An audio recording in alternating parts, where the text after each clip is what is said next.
نصف شعبان قال قوموا ليلها وصوموا نهارها او كما قال عليه الصلاة والسلام۔ بزرگوں، دوستوں اور بھائیوں، یہ شعبان المعظم کا مہینہ رمضان سے پہلے کا مہینہ ہے۔ آپ علیہ السلام نے رمضان کے 2 مہینے پہلے سے رمضان کی آپ تیاری فرماتے تھے، دعائیں بھی فرماتے تھے۔ آپ علیہ السلام رجب کا چاند دیکھتے ہی آپ کی دعاؤں میں یہ ہوتا اللہم بارک لنا فی رجب و شعبان وبلغنا رمضان، اے اللہ شعبان اور رجب اور شعبان میں ہمارے لیے برکت عطا فرما اور ہمیں رمضان تک پہنچا دے۔ علماء نے فرمایا کہ آدمی کو نیکی کے کرنے کے ارادے سے عمر میں زیادتی مانگنی چاہیے کہ میں اور نیکیاں کروں، خوب بھلائیاں کروں، اللہ کو راضی کرنے والے اعمال کروں۔ اس کے لیے آدمی اللہ سے عمر میں برکت مانگے، عمر میں اضافہ مانگے۔ اللہ کے نبی کی دعاؤں میں ہے اللہم احیینی ما کانت الحیات خیرا لی وتوفنی اذا کانت الوفات خیرا لی، اے اللہ مجھے اس وقت تک زندگی عطا فرما جب تک زندگی میرے لیے اچھی ہو، کہ میں اس میں نیکیاں کروں، تجھے راضی کروں، تجھے خوش کرنے والے اعمال کروں۔ وتوفنی اذا کانت الوفات خیرا لی، اے اللہ مجھے اس وقت میں موت عطا فرما جب میرا مرنا اچھا ہو۔ اسی لیے آپ علیہ السلام کی ایک مرتبہ آپ مسجد نبوی میں داخل ہوئے، دیکھا ایک صحابی ہے اور وہ دعا میں بیٹھے ہیں، اور وہ دعا میں یوں کہہ رہے تھے اللہم یا من لا تراہ العیون، اے وہ ذات جسے آنکھیں نہیں دیکھ سکتی، ولا تخالطہ الظنون، جو خیالات میں نہیں آ سکتا، ولا یصف الواصفون، یہ تعریف کرنے والے اس کی تعریف کا حق ادا نہیں کر سکتے، ولا تغیرہ الحوادث، زمانے میں حالات پریشانیاں جو کچھ بھی ہوتے ہیں حالات اللہ کو کوئی متاثر نہیں کر سکتے، حالات اللہ ہی بھیجتے ہیں۔ ولا یخشی الدوائر یعلم مساقیل الجبال، تو اللہ کی ذات ایسی ہے جو پہاڑوں کے وزن کو جانتی ہے، ومکائل البحار، سمندر میں رہنے والے پانی کے پیمانے کو، اس کی مقدار کو جانتی ہے، وعدد قطر الامطار، کہ بارش کے قطروں کی تعداد کو جانتی ہے، وعدد ورق الاشجار، درخت کے پتوں کی تعداد کو جانتی ہے، وعدد ما اظلم علیہ اللیل واشرق علیہ النہار، کہ دن کتنوں پر ہے اللہ کے سامنے ہے، اور رات کتنوں پر ہے اور کتنے رات کے اندھیروں میں ہے اللہ کے علم میں ہے۔ تو یہ اللہ کی تعریف کر کے انہوں نے یوں کہا اللہم اجعل خیر عمری آخرہ، اے اللہ میری زندگی کا بہترین زمانہ آخر میں کر دے، کہ آخر زندگی میں نیکیاں نیکیاں نیکیاں کرتے کرتے تیرے دربار میں حاضر ہو جاؤں۔ اللہم اجعل خیر عمری آخرہ وخیر عملی خواتمہ، میرا آخری عمل سب سے اچھا عمل ہو جائے، وخیر ایامی یوم القاک فیہ، اور میرا آخری دن وہ ہو سب سے بہترین دن جس دن میں آپ سے ملاقات کروں، آپ کے سامنے حاضر ہوں۔ تو یہ اللہ کے نبی نے جب ان کے کلمات سنے تو آپ بہت خوش ہوئے، بہت خوش ہوئے۔ آپ علیہ السلام نے ایک سونے کا ڈلا منگوایا، ایک سونے کا ڈلا منگوا کر ان کو ہدیے میں دیا، کہا کہ رکھ لو، یہ کہا کہ رشتہ داری کی وجہ سے نہیں دے رہا ہوں، تم نے اللہ کی ایسی تعریف کی جو کسی نے اب تک نہیں کی، بہت اچھی اللہ کی تم نے تعریف کی، اور اس تعریف کے آخر میں اپنی زندگی کو اللہ کے سامنے پیش کیا کہ میری ساری نیک کام زیادہ سے زیادہ زندگی میں ہو، لیکن بہت زیادہ میرے مرنے کے قریب زیادہ نیکیاں ہو جائیں، میری زندگی کا آخر عمل سب سے بہترین عمل، میری موت ہی سب سے بہترین عمل بن جائے۔ تو آپ علیہ السلام کی دعاؤں میں بھی ہے کہ اللہ میری زندگی کو بڑھا دے، جب تک زندگی میرے لیے اچھی ہے زندگی کو بڑھا دے، جب میرے لیے مرنا اچھا ہو تو اس وقت میں موت دے دے مجھے۔ تو آپ علیہ السلام 2 مہینے پہلے سے یہ دعائیں فی رجب و شعبان وبلغنا رمضان، اے اللہ رجب اور شعبان میں برکت عطا فرما اور مجھے رمضان تک پہنچا دے، ہمیں رمضان تک پہنچا دے۔ اسی لیے رجب کا مہینہ گزرتا، شعبان شروع ہوتا، آپ علیہ السلام اتنی کثرت سے روزہ رکھتے، اتنے روزہ رکھتے، اتنے روزے رکھتے، حضرت عائشہ رضی اللہ عنہا فرماتی ہیں ہمیں یوں لگتا تھا کہ اللہ کے نبی آپ افطار بھی نہیں کریں۔ سب سے زیادہ رمضان کے علاوہ سب سے زیادہ روزے آپ علیہ السلام کے شعبان میں ہوتے تھے، سب سے زیادہ روزے رکھتے، رات بھر نفل عبادتوں میں آپ گزارتے، اور پورے سال میں شعبان کے اکثر دنوں میں آپ روزے سے رہتے تھے۔ یہ تو آپ علیہ السلام کا معمول اپنے لیے تھا، امت پر اتنی شفقت، اتنی مہربانی تھی، آپ علیہ السلام نے فرما دیا کہ 15 شعبان کے بعد امت کو حکم دیا کہ روزے نہ رکھیں، اس لیے کہ آگے رمضان المبارک آ رہا ہے، کہیں ایسا نہ ہو کہ ان روزوں کی وجہ سے، شعبان کے روزوں کی وجہ سے رمضان کے روزوں میں کوتاہی ہو جائے۔ صرف شعبان کے 15ویں شعبان کے روزے کا حکم دیا، اس کے بعد آپ نے فرمایا کہ روزے نہ رکھے جائیں۔ ایک دن آدمی بیمار ہے اور تو اپنی صحت کو اچھی کر لے، تندرست ہو جائے، قوت کی غذائی مقومیات استعمال کر کے اپنے آپ کو طاقتور بنا لے رمضان کے لیے، رمضان المبارک کے روزے رکھنے کے لیے اپنے آپ کو صحت مند بنا لے۔ اس کے لیے فرمایا کہ 15 دنوں میں روزہ بھی نہ رکھے۔ تو شعبان اللہ کے نبی کے یہاں بڑا معزز مہینہ ہے۔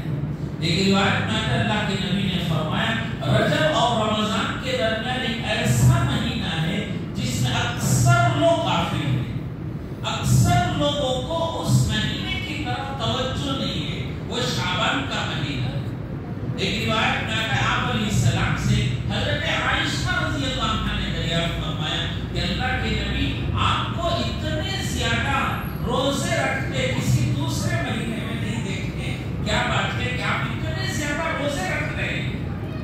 اللہ کے نبی نے فرمایا کہ اللہ تعالیٰ کے یہاں بندوں کے اعمال پیش ہونے کا مہینہ ہے، روزانہ اللہ کے دربار میں بندوں کے اعمال پیش ہوتے، صبح سے شام تک جو عمل کیے اللہ کے دربار میں جاتے ہیں، پھر شام سے لے کر پھر صبح تک جتنے نیک اعمال کیے یا جو بھی زندگی گزاری اعمال کیے وہ اللہ کے یہاں پیش ہوتے، روزانہ کے روزانہ پیش ہوتے۔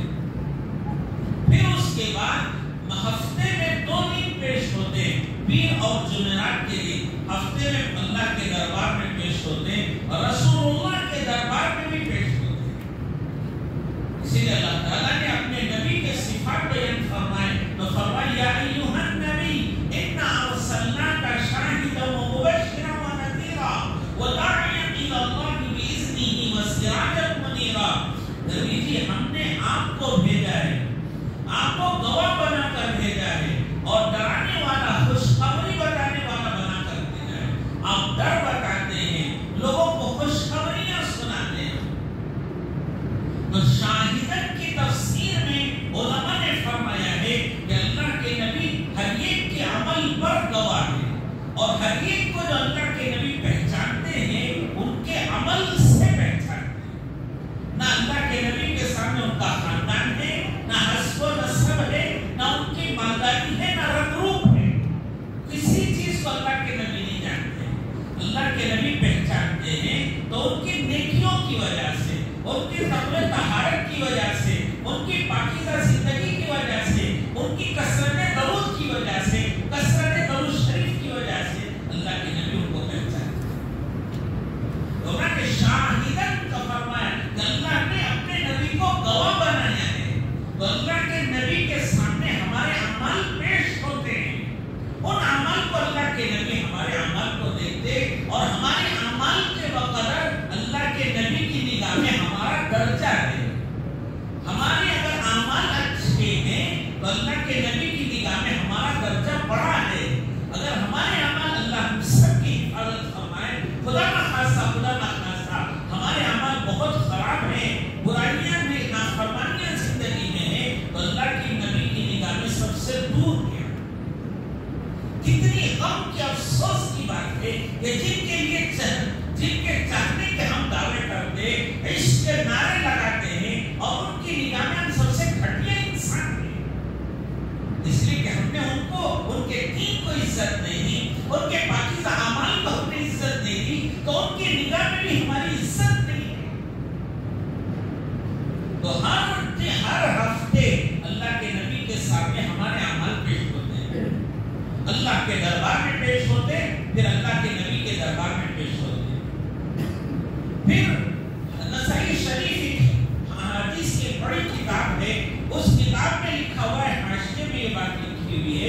کہ وہاں روزانہ کے اعمال پیش ہوتے ہیں، ہفتے میں پیش ہوتے ہیں، پورے سال میں اکٹھے پورے اعمال لے کر آج اللہ کے دربار میں بندوں کے عمل پیش ہوتے ہیں۔ یہ شب برات میں پورے سال کے اعمال میرے اور آپ کے اللہ کے دربار میں پیش ہوتے ہیں۔ تو اللہ کے نبی نے فرمایا کہ مجھے اس کی تمنا ہے کہ جب میرے اعمال اللہ کے دربار میں پیش ہوں تو میں روزے کی حالت میں، یہ حضور کے لیے کوئی چیز نہیں ہے، وہ سب پاک و صاف ہیں، جنت انہی کے لیے بنی ہے، وہ ہنسے تو جنت بھی چمک جائے، وہ اٹھے تو آسمان کو بلندی مل جائے، بیٹھے تو زمین کو سکون مل جائے، وہ بات کرے تو سمندر کی موجیں ناچنے لگ جائے، ہواؤں کو سکون مل جائے، وہ ذات ہی ہے جس کے لیے ساری کائنات سجی ہے، دنیا آخرت انہی کے لیے بنی ہے، وہ اعمال کی ان کو ضرورت نہیں ہے۔ ہمیں سمجھانے کے لیے اللہ کے نبی نے فرمایا ہے کہ تمہارے اعمال پیش ہوں گے، اللہ کے یہاں تمہارے اعمال پیش ہوں گے، ان اعمال کو پیش کرنے سے پہلے دیکھ لو تمہاری کیا حالت ہے۔ تو سال میں ایک مرتبہ یہ پورے ملا کر اعمال اللہ کے دربار میں پیش ہوتے ہیں، تو پھر یہ اعمال کو سامنے رکھ کر اب فیصلے ہوتے ہیں کہ سال بھر کے اعمال پیش ہوئے، اب مرنے کا فیصلہ ہوگا کہ ان کی عمر اس اگلے سال یہ کتنا جی رہے ہیں، یہ اگلے سال پورا کی شب برات تک ان کی عمر ہے وہ لکھی جائے گی، اللہ کے یہاں لکھا ہوا ہے، طے ہے، اب وہاں سے وہ منتقل ہوتا ہے فرشتوں کی طرف۔ آج ان کی روزیاں لکھی جاتی ہیں، ان کے روزیاں کتنی ہیں، کھانے کہاں کہاں ہیں ان کا دانہ کہاں ہے، ان کا پانی کہاں ہے، ان کے سب چیزیں ضروریات کہاں ہیں، کہاں کہاں ان کی ضروریات رکھی جائیں گی، وہ آج طے کیا جاتا ہے۔ اور زندگی کے ہر کام کو، ان کی عمر بھی، روزی بھی اور مرنا بھی، سب آج کی رات میں ایمان والوں کے لیے طے ہوتا ہے۔ اللہ کے نبی نے فرمایا کہ جب میری موت لکھی جا رہی ہو تو میری یہ تمنا ہے کہ میں روزے کی حالت میں رہوں، تو اس کے لیے یہ مہینہ خاص طور سے اللہ کے یہاں بہت قیمتی مہینہ ہے۔ حضرت علی رضی اللہ عنہ فرماتے کہ آپ علیہ السلام نے فرمایا، اللہ کے نبی نے فرمایا کہ جب 15ویں شعبان ہو جائے، یعنی 15ویں شعبان کی رات ہو جائے، 15ویں شب ہو جائے شعبان کی، تو اس رات میں عبادت کرو، یعنی شب برات میں عبادت کرو، اللہ کے یہاں اپنے اعمال پیش کرو، اللہ کی عبادت پیش کرو، اور دوسرے دن روزہ رکھو۔ دوسرے دن آپ نے روزہ رکھنے کا حکم دیا۔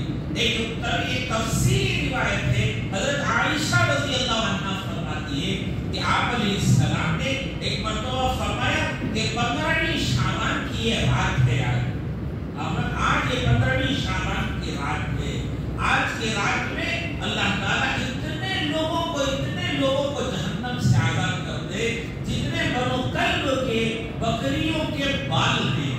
بنو کلب ایک عرب کا ایک گھرانہ، ایک خاندان ہے جس میں بکریاں زیادہ پالتے تھے، بکریاں زیادہ رکھنے کا رواج تھا، تو آپ نے فرمایا کہ اتنے لوگوں کو جہنم سے آزاد کر دے جتنے ان کے پاس بکریوں کے بال ہیں، بکریاں نہیں، بکریوں کے جتنے بال ہیں، ان کے اوپر اون ہے، بال ہے، اس کے بقدر اللہ تعالیٰ جہنم سے لوگوں کو آزاد کر دے۔ اللہ ہم سب کو جہنم سے آزاد فرمائے، پوری امت کو اللہ تعالیٰ آزاد فرمائے۔ تو آج کی رات وہ ہے جس میں بندوں کو جہنم سے آزاد کیا جاتا ہے۔ پھر آپ علیہ السلام نے حضرت عائشہ رضی اللہ عنہا سے فرمایا کہ میں آج کی رات عبادت میں گزارنا چاہتا ہوں۔ پھر اللہ کے نبی نماز میں مشغول ہو گئے، نماز میں مشغول ہو کر آپ علیہ السلام نماز پڑھتے رہے۔ پھر آپ نے سجدہ کیا، کافی دیر تک آپ سجدے میں رہے، آپ علیہ السلام کافی دیر تک سجدے میں۔ ایک اور روایت، اسی روایت میں آتا ہے آپ علیہ السلام نے فرمایا آج اللہ تعالیٰ سب کو جہنم سے آزاد کریں گے، اور بڑی مقدار میں لوگ جہنم سے آزاد ہوں گے، لیکن کچھ لوگ ہیں جن کو جہنم سے آزاد نہیں کیا جائے گا۔ ان میں سے پہلا فرمایا کہ مشرک ہے، مشرکین کو جہنم سے آج آزاد نہیں کیا جائے گا۔ اور دوسرا کینہ پرور ہے، دل میں کینہ رکھنے والا، ایمان والوں کے سلسلے میں نفرت رکھنے والا، دشمنیاں چھپانے والا ہے، تو اس کی اللہ تعالیٰ آج مغفرت نہیں کرے۔ ایک صحابی حضور پاک صلی اللہ علیہ وسلم کے سامنے سے گزرے تو آپ علیہ السلام نے فرمایا کہ یہ جنتی ہے۔ دوسرا دن ہوا تو آپ نے فرمایا تمہارے درمیان میں سے جنتی گزریں گے، تو پھر دیکھا کہ وہی صحابی گزرے۔ تیسرا دن ہوا تو آپ نے فرمایا کہ تمہارے سامنے سے جنتی گزریں گے، تو دیکھا کہ وہی صحابی گزر گئے۔ ایک صحابی اٹھے اور ان کے پاس گئے اور ان کے پاس جا کر کہنے لگے کہ میرے ابا کے درمیان کچھ اونچ نیچ ہو گئی ہے، میں چاہتا ہوں آپ کے ساتھ 2-3 دن آپ کے گھر میں رہوں۔ انہوں نے کہا کہ بہت اچھی بات ہے، آ جاؤ۔ تو گھر میں ٹھہرا دیا۔ 1 دن گزرا، 2 دن گزرے، 3 دن گزرے، تو انہوں نے کہا کہ میں اب جانا چاہتا ہوں۔ انہوں نے کہا کہ تمہارے ابا کے درمیان مشاورت ہو گئی، لیکن ایسی کوئی بات نہیں تھی میرے ابا کے درمیان۔ 3 دن سے آپ علیہ السلام نے آپ کے لیے کہا ایک جنتی یہاں سے گزرے گا اور وہ آپ وہاں سے گزرے گا۔ تو میں یہ دیکھنا چاہتا تھا کہ آپ کا کون سا عمل ہے جس کی وجہ سے اللہ کے نبی نے اتنی بڑی بات دنیا میں رہتے ہوئے آپ کے لیے جنت کی خوشخبری دی۔ دونوں نے فرمایا کہ تم نے کیا دیکھا میرے بارے میں؟ تاکہ ایسا تو کوئی خاص عمل مجھے نظر نہیں آیا۔ روزانہ یہ دیکھتے تھے کہ وہ وضو کر کے لیٹتے ہیں، جب بھی رات میں آنکھ کھلتی ہے اللہ مغفر لی کہتے کہ اللہ میری مغفرت فرما، اللہ میرے گناہوں کو معاف فرما، توبہ کرتے معافی مانگتے ہیں، تاکہ اس کے علاوہ کچھ نظر نہیں آئے۔ انہوں نے کہا کہ بھتیجے جو تم نے دیکھا وہی بات ہے، لیکن ایک اور بات ہے میرے اندر کہ میں جب رات میں سونے کے لیے جاتا ہوں تو میں اپنے دل کو سارے ایمان والوں کی طرف سے پاک کر کے سوتا ہوں، ساری دل سے کدورتیں گندگیاں نکال کے سوتا ہوں کہ ہر ایمان والا قابل اعزاز ہے، ہر ایمان والے کی عزت کرنا ضروری ہے، وہ چاہے کچھ بھی کرے ہمارے ساتھ، ہمارے ذمہ اس کے ساتھ محبت کے ساتھ رہنا، دل کو پاک و صاف رکھنا ہے۔ تو میں اپنے دل کو پاک و صاف کر کے سوتا ہوں کہ یہ وہ عمل ہے، یہ وہ عمل ہے جو بہت بڑا عمل ہے جس سے اکثر لوگ خالی، اکثر لوگوں کو عمل کرنا مشکل ہوتا ہے کہ دل کو پاک و صاف کر کے سوئے۔ تو اللہ کے نبی نے فرمایا کہ جس کے دل میں کینہ ہے اسے آج کی مغفرت سے محروم کر دیا جائے گا، آج اس کی مغفرت نہیں ہوگی۔ اسی لیے جنت میں ایمان والوں کے لیے حکم دیا کہ جب ایمان والے دعا مانگے تو یوں دعا مانگے ربنا اغفر لنا ولاخواننا الذین سبقونا بالایمان ولا تجعل فی قلوبنا غلا للذین آمنوا ربنا انک رؤوف رحیم۔ کہ اللہ سے مانگے کہ اللہ ایمان والوں کی طرف سے ہمارے دل میں جو کچھ گندگیاں کدورتیں ہیں اللہ ہمارے دل کو پاک و صاف فرما دے۔ تو آج کینہ رکھنے والے کی مغفرت نہیں ہے، تو اس کے لیے اپنے دل کو ہر ایمان والے سے صاف کر دینا، سب ایمان والوں کی محبت دل میں رکھنا، دل کو سب سے پاک و صاف کر دینا۔ اور تیسرا فرمایا رشتے ناطے کو توڑنے والا، رشتوں کو توڑنے والا، رشتوں کے توڑنے والے کے لیے آج مغفرت نہیں ہے، معافی نہیں ہے۔ جو رشتوں کو توڑ کے رکھتے ہیں، رشتہ داریوں میں نفرتیں رکھتے ہیں، آج ان کو اللہ تعالیٰ معاف نہیں کرے گا۔ سب کو تو میسج بھیجتے ہیں جو کچھ آپ سے ہمارے درمیان غلطی بھی معاف کر دو، جس سے آپ کے معاملات ہیں اسے کبھی نہیں بات کریں گے۔ دوسروں کو سب کو بھیجیں گے کہ معاف کر دو، معاف کر دو، معافی نامے کے نام سے لوگوں کو بھیجیں گے، لیکن آپ کے جو رشتہ داروں کے درمیان پھوٹ ہے ان کو نہیں بھیجیں گے۔ اگر رشتہ داروں کے رشتے ناطے توڑنے والے آج وہ مغفرت عامہ سے باہر کر دیے گئے، ان کی مغفرت نہیں ہوگی، کہ وہ رشتوں کو توڑنے والے، جان بوجھ کے رشتوں کو توڑنے والے، رشتوں پر آپس میں ظلم کرنے والے نہیں، رشتہ دار بعض ظلم کرتے وہ اس میں نہیں ہے، کہ وہ رشتہ دار یہاں مراد ہے جو رشتوں کو توڑنے کے کام کرتے ہیں، آپس میں نفرتیں ڈالتے ہیں، ان کی آج مغفرت نہیں۔ اسی لیے اللہ کے نبی نے فرمایا قیامت کے دن رشتہ داری اللہ کے عرش کا پایہ پکڑ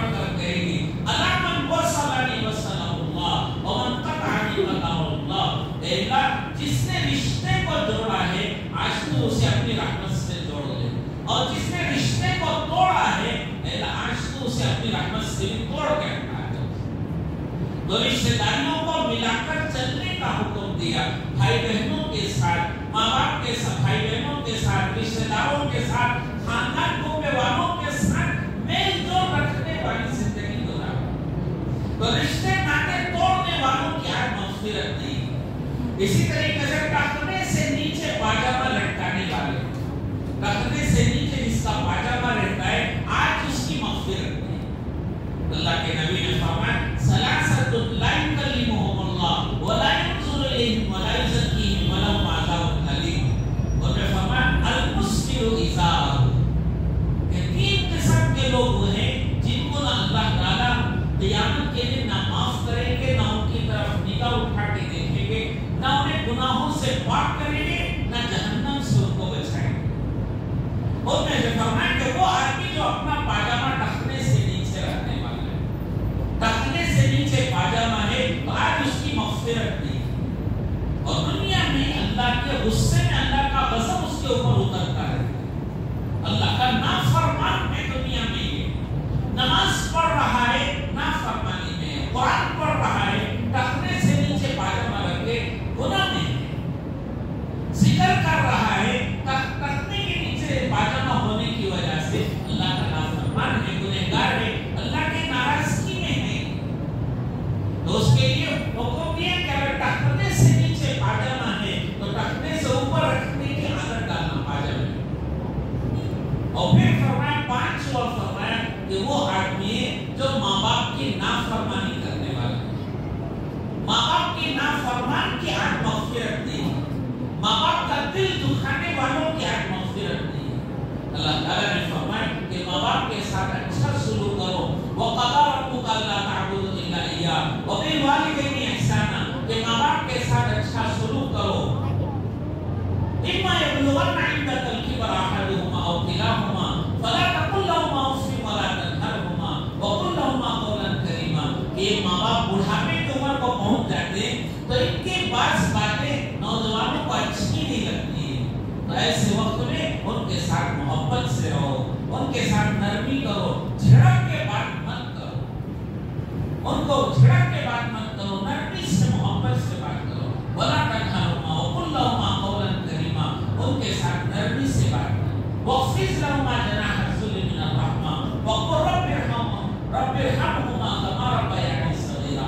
تاکہ ان کے سامنے اپنے آپ کو عاجزی سے رکھو اور اللہ سے دعا کرو کہ اللہ جیسے انہوں نے مجھے بچپن سے پالا ہے، اللہ تو ان کے اوپر رحم فرما.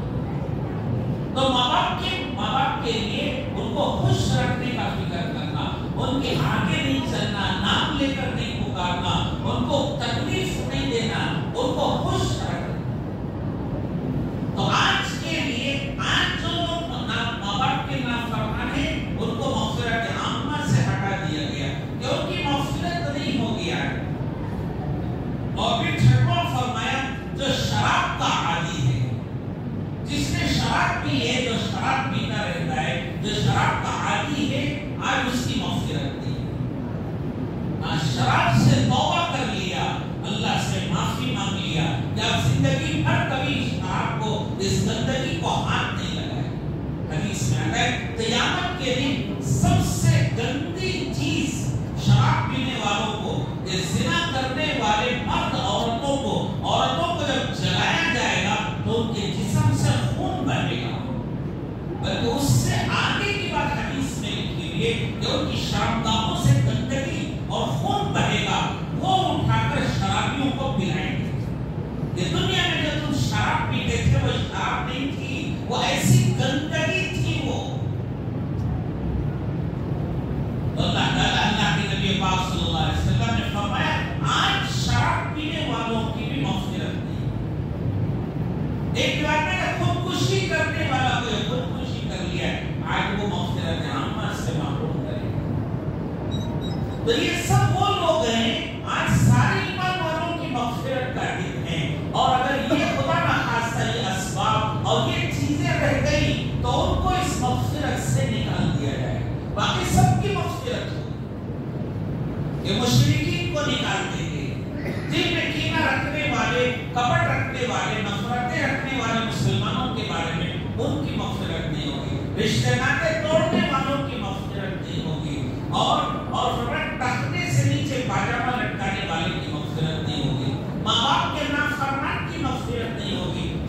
پینے والے کی مغفرت نہیں ہوگی، خدا نہ خاصا کسی نے خودکشی کر لی تو اس کی مغفرت نہیں ہوگی، باقی سب ایمان والوں کی مغفرت ہوگی۔ تو آج کی رات ہی مغفرت کی رات ہے، اسی لیے کتابوں میں لکھا ہوا ہے کہ آج کی رات میں آدمی آج کی اللہ کی یہاں عبادت پیش کرے، اپنی نیکیاں پیش کرے، اللہ کو خوش کرنے والے اعمال کرے۔ اللہ کو خوش کرنے والے اعمال کیا ہیں؟ کہ ہماری نمازیں چھوٹی ہیں تو ان نمازوں کا حساب لگائیں، کہ میری کتنی نمازیں چھوٹ گئی ہیں، ان نمازوں کا حساب لگا کر ان نمازوں کی قضا کرنے کا فکر کریں۔ جو ان نمازوں کے قضا کرنے کا فکر کریں گے تو وہ نمازیں ہمارے جو ذمے میں ہیں ایک نماز ادا ہوتی جائے گی۔ آج کی رات میں نفلیں پڑھنا، نمازیں قضا نمازیں اپنے ذمے ہیں تو قضا نمازوں کو ادا کرنے کا فکر کرنا، قضا نمازیں نہیں ہیں، نفلیں پڑھنا، 2 رکعت 10 رکعت 20 رکعت 50 رکعت جتنے پڑھ سکتے نفلیں پڑھنے کی عادت ڈالیں۔ اور پھر فرمایا کہ آج کی رات میں جتنے ہو سکتے ہیں اچھائی کے کام کرنا، جیسے صلاۃ التسبیح پڑھنے کی عادت ہے، صلاۃ التسبیح پڑھنا۔ ایک صحابی حضرت عباس رضی اللہ عنہ حضور کے چچا ہیں، آپ علیہ السلام نے ان سے فرمایا کہ چچا کل آنا، میں آپ کو ایک ہدیہ دیتا ہوں، ایک عطیہ کرتا ہوں۔ بہت خوش ہوئے، پتہ نہیں اللہ کے نبی کتنی بڑی چیز عطا فرمائی۔ جب دوسرے دن آئے تو اللہ کے نبی نے ان کو صلاۃ التسبیح سکھائی، یہ صلاۃ التسبیح پڑھ لو۔ آپ نے فرمایا کہ 4 رکعت نفل کی نیت سے کھڑے ہو کر ثنا پڑھے، طاؤس تسمیہ پڑھے، سورہ فاتحہ پڑھے، اس کے بعد سب میں سورت ملا کر آپ نے پڑھ لی، اس کا 15 مرتبہ سبحان اللہ، الحمدللہ، لا الہ الا اللہ، اللہ اکبر، لا حول ولا قوت الا باللہ العلی العظیم 15 مرتبہ پڑھے۔ پھر رکوع میں گئے تو 10 مرتبہ، رکوع سے اٹھ کر پھر 10 مرتبہ، سجدے میں گئے تو 10 مرتبہ، سجدے سے اٹھ کر بیٹھ کے 10 مرتبہ، پھر دوسرے سجدے میں 10 مرتبہ، پھر دوسرے سجدے سے اٹھ کے بیٹھ کر 10 مرتبہ۔ رکوع میں پہلے تسبیح پڑھنا، بعد میں یہ کلمات پڑھنا، تیسرا کلمہ سبحان اللہ، الحمدللہ، لا الہ الا اللہ، اللہ اکبر، لا حول ولا قوت الا باللہ العلی العظیم۔ پہلے تسبیح پڑھنا، بعد میں یہ پڑھ لینا، اور سجدے میں پہلے تسبیح پڑھنا، بعد میں یہ پڑھ لینا۔ پہلی رکعت ایسے ہی پڑھنا، پھر دوسری رکعت، تیسری رکعت، چوتھی رکعت، 4 رکعتیں انہی تسبیحات کے ساتھ پڑھنا۔ آپ علیہ السلام نے فرمایا اگر روزہ نہ ہو سکے تو روزہ دن میں 1 مرتبہ پڑھ لیا کرو، جب اگر نہ ہو سکے تو ہفتے میں 1 مرتبہ پڑھ لیا کرو، پھر فرمایا اگر نہ ہو سکے تو مہینے میں 1 مرتبہ ایسی نماز پڑھ لیا کرو، اگر یہ بھی نہ ہو سکے تو اللہ کے نبی نے فرمایا سال میں 1 مرتبہ پڑھ لیا کرو، تاکہ اگر یہ بھی نہ ہو تو زندگی میں ضرور 1 مرتبہ پڑھ ہی لو۔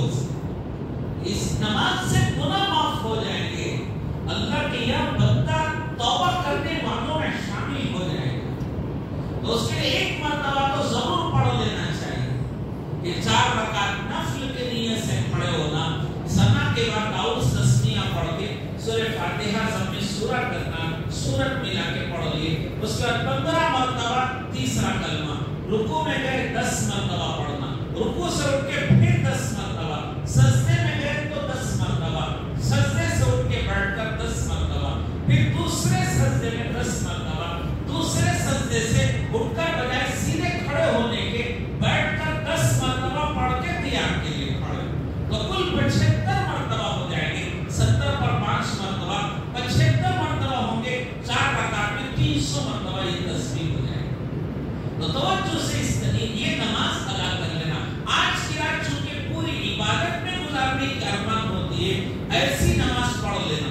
یہ بات اگر آپ جلدی سے پڑھتے ہیں 15-20 منٹ میں بھی ہو جائے گی، آپ اطمینان سے پڑھتے آدھ گھنٹہ پون گھنٹہ لگے گا، اور اطمینان سے پڑھتے 1 گھنٹہ لگے گا۔ کتنی اچھی بات ہے ہمارے لیے 1 گھنٹہ ہم نماز میں لگائیں۔ پہلے اللہ والے پوری رات نماز میں گزارتے تھے، اب ہم تو چھوٹے چھوٹے لوگ ہیں، 1 گھنٹہ کم سے کم ہمارا یہ نماز میں گزر جائے، 1 گھنٹے کی تو نماز پڑھے نہیں، اور کم پڑھ سکتے، اور کم